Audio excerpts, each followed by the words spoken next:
Allez, Tess. Si vous nous rejoignez, dernier run de cette finale de Coupe du Monde du côté de Copper Mountain. On est avec la Française Tess Le 2, 95 points sur son deuxième saut.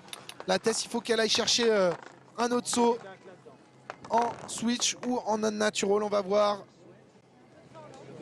Allez, Tess, il faut aller scorer dans les 70 points, 80 points et aller 85 pour aller chercher la première place, 85 points. C'est parti pour la Française. Pas en switch, ça veut dire qu'elle va tourner vers la droite en unnatural. Elle a le double cork maintenant. Le double cork, oh, elle pose plat dos. Le double cork 1080, safety vers la droite. C'est une grosse prise de risque de la part de la Française pour aller chercher la victoire. Bah, clairement, elle affiche les ambitions. Elle n'est pas là pour les places d'honneur. Elle est là pour aller chercher le podium, la Française, et la victoire.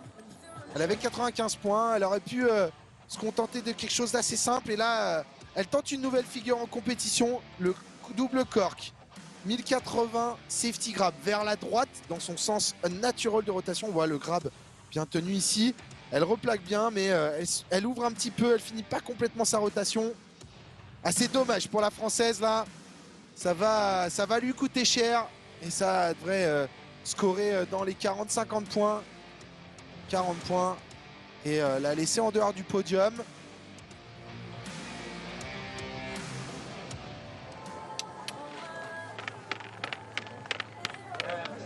Et voilà, 41,50, 5e place pour Tess Le 2. Mais bon, en tout cas, Tess, elle a affiché les prétentions. Elle n'est pas là pour aller chercher une 4e, 3e, 2e place. Elle est là pour gagner. Elle a tenté le unnat double vers la droite, son nouveau saut, pour aller chercher la gagne. Mais en tout cas, on retiendra 95 points sous le double cork, 1620 après une grosse chute solide. Et Megan Odam, au départ, sereine. Elle a gagné cette course, la Canadienne. Est-ce qu'elle va faire une figure pour le plaisir? Je pense. Le cork 9, vous allez voir, cork 900, tail grab. Même pas. 3-6 tail grab. Ouf, elle a failli poser sur le parking, la Canadienne. Elle en a même tordu son bâton, je pense, en réception.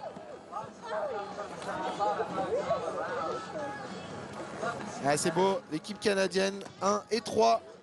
Megan Oldham, Olivia Asselin, regardez le swag d'Olivia Asselin. Et Mathilde Grosmont au milieu. Très très beau podium pour ces filles. Et on notera malheureusement la 6e place au final de Tess Le 2. Tess qui a marqué les plus gros points à l'issue d'un seul saut, mais il fallait en replaquer un deuxième, on le voit à l'écran. Et elle a tenté une nouvelle figure sur le deuxième saut, malheureusement pas très bien passé. Elle score 41,50. Mais ce qu'il faut retenir avec Tess, c'est qu'elle n'était pas venue là pour les places d'honneur. Tess, elle est là pour gagner aujourd'hui. Et quand elle a tenté cette figure, elle avait en tête de remporter cette compétition. Profiter du moment, se faire kiffer et aller chercher Bjerkrud. C'est possible, hein. Lui, il lui faut allez, 80, 92, 75, donc 93 points. Et ça prend le lead et ça viendrait mettre la pression aux Norvégiens. Allez, team, allez, va le chercher.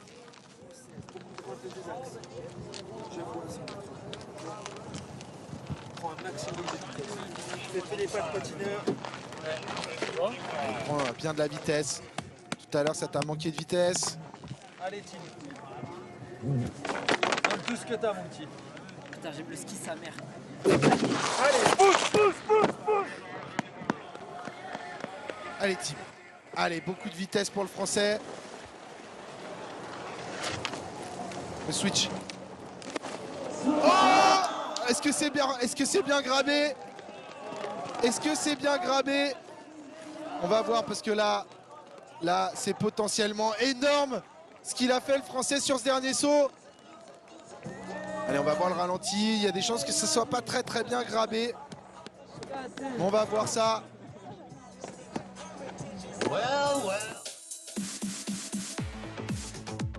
Là, ici, le switch double Misty. C'est pas mal grabé. Ça tient, ça manque un tout petit peu peut-être sur la fin, mais c'est bien fait. Le switch double Misty, 1800. Mute grab, bien plaqué. Sébastien Scherbe qui est devant lui. Allez, Tim, il faut qu'il aille chercher. Pas grand-chose pour passer devant. 87,50, 88 points, ça peut le faire pour aller chercher une deuxième place. Est-ce que ça va mettre la pression à Bjerkrud? Je pense pas, ça manquait peut-être un petit peu de grab sur ce saut. Tim Sivignon, est-ce qu'il va aller prendre une très belle deuxième place aujourd'hui? Le Français, il faut 87,75, 87,25.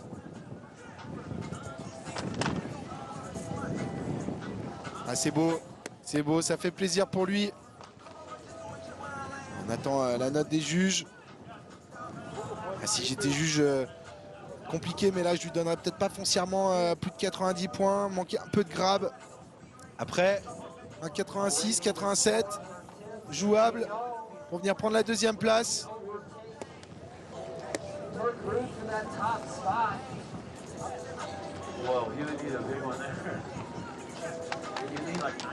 On va attendre la note. 89-25, le Français qui termine deuxième de cette Coupe du Monde de Big Air. Tim Sivignon, le smile, la joie. Bjerkrud, Victory Lap. Alors qu'est-ce qu'il va nous faire? D'habitude il fait des petits corks zéro, des choses un peu bizarres. Il était déjà parti avant qu'on lui dise de partir. Victory Lap et nouvelle victoire du Norvégien Bjerkrud. Impressionnant, la machine.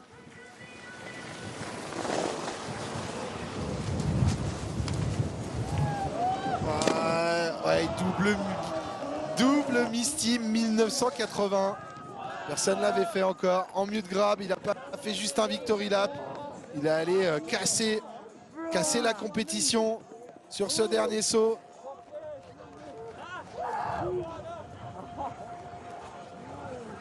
De Misty 1980 mute. Il est impressionnant, Bjerkrud. Il fait ce qu'il veut. Il fait vraiment ce qu'il veut. Back, baby. I'm so hyped for me and Seb and everybody. Great skiing. Hi, mama. Content pour lui, son pote norvégien, sa mère. Il est content pour lui-même. Et voilà, cette compétition de Camper Mountain qui se termine en beauté avec la deuxième place de Tim Sivignon. J'espère que vous avez profité de ce bon moment, le Français, pour son premier podium de Coupe du Monde. Regardez ça, et il y avait du monde en finale, il y avait du beau monde. Beaucoup de grands noms.